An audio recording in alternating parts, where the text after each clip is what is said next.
취준생들이 제게 자주 묻는 질문 100가지. 오늘 23번째 시간이에요. 질문을 읽어보면요. 자기소개서 지원 동기는 어떻게 써야 하나요? 라는 질문이에요. 사실 지원 동기라는 문항은 자기소개서에서 제가 개인적으로 가장 중요한 문항이라고 제가 말씀을 드리거든요. 그래서 반드시 어떻게 써야 하는지 이번 기회에 좀 알아가셨으면 좋겠는데요.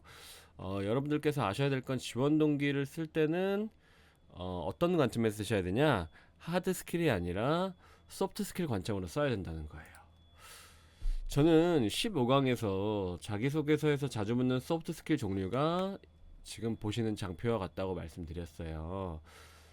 자기소개서에서 자주 물어보는 소프트 스킬의 종류는 성격, 가치관, 직업관, 지원 동기, 직업윤리, 의사소통, 자기개발, 팀워크, 리더십, 이런 소프트 스킬들을 물어본다고 말씀을 드렸는데, 이 중에서도 지원 동기는 가치관, 직업관, 이 두 가지와 관련이 있습니다.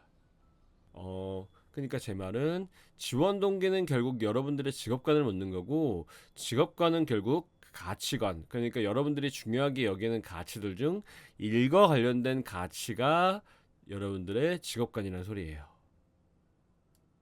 이걸 알아두셔야 되는 게, 왜냐면 결국 어떤 직업이나 회사에 지원하게 된 이유는 주로 그 직업이나 회사의 미션, 비전, 가치가 개인의 신념과 일치하는 걸 뜻하거든요. 그래서 개인이 중요하게 여기는 가치를 실현할 수 있는 기회를 제공하기 때문에 여러분들이 어떤 직업이나 회사에 지원하게 된다는 거예요. 그래서 여러분들이 지원 동기를 작성할 때 중요하게 여기셔야 할 게 뭐냐면요, 회사의 홈페이지에 기재된 미션이나 비전을 보고 적는 것이 아니라 여러분들이 중요하게 여기는 가치를 고민하시고, 그리고 여러분들이 그 가치를 왜 중요하게 여기는지, 그리고 그것을 중요하게 된 계기가 무엇이었는지를 고민하신 다음에 그것을 직업관과 연결하는 일이에요. 이해되실까요? 조금 더 구체적으로 설명드리자면, 제가 이렇게 설명을 드리는 분들이 별로 없기 때문에 조금 더 구체적으로 설명을 드리자면, 제가 이런 프레임워크를 보여드려요.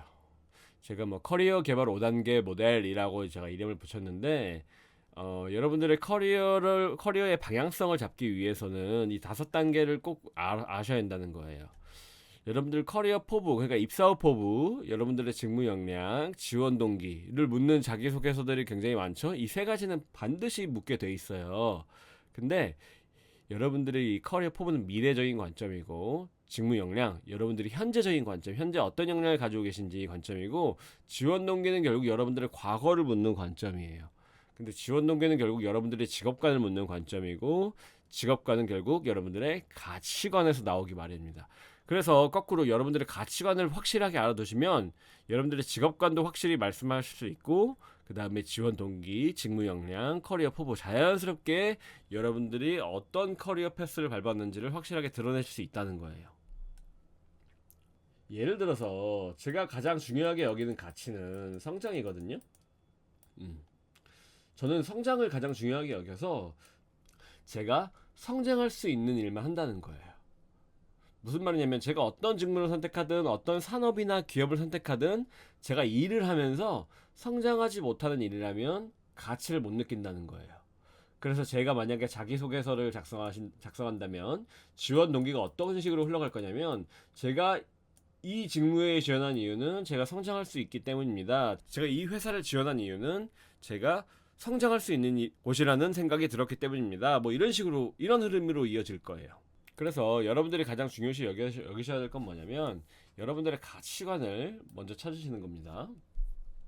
여러분들의 가치관을 먼저 찾으시는 거고, 이 가치관 그리고 직업관을 찾으셨다면 이제 자기소개서 문항을 읽고 질문의 의도에 맞게 작성을 하시면 된다는 거예요. 한 가지 주의하셔야 될 사항은 뭐냐면요, 어떤 기업은 직무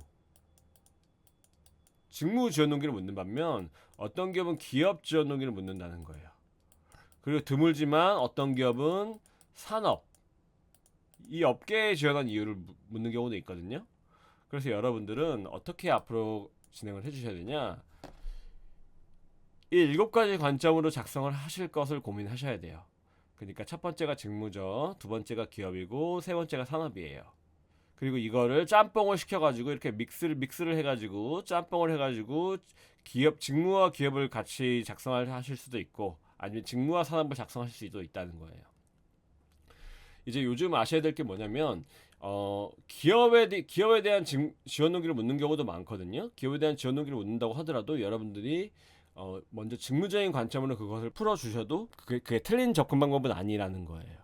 왜냐면 채용 담당자들 다 이해를 하고 있어요. 뭘 이해를 하고 있냐면 요즘 취업이 힘들다는 건 다 이해를 하고 있어가지고 우리 기업만 보고 들어오는 경우가 흔하진 않구나라는 걸 이해를 하고 있어가지고 먼저 직무적으로 어떻게 준비했는지를 묻는 경우가 많아요. 이 직무가 어떤 일을 하는지, 이 직무가 어떤 가치를 중요하게 여기는지를 이해하고 있는지를 묻는 경우가 많아가지고 직무적인 관점으로 지원 동기를 풀어주신 다음은 이게 왜 나의 커리어에 도움이 되는지 기업적인 관점으로 풀어주시는 게 가장 정석적인 방법입니다. 그래서 이런 맥락에서 지원 동기를 작성하실 때 일단 가장 중요한 거, 뭐 산업적인 관점, 기업적인 관점도 중요한데 직무적인 관점이 가장 중요하다는 거예요. 산업적인 관점은 이제 우리나라에서 유독 발전한 인더스트리가 있잖아요. 발전한 도메인, 뭐 반도체 업계라든가 자동차 업계 같은 경우에는 산업적인 관점을 이제 기업에서 많이 체크할 가능성이 높거든요.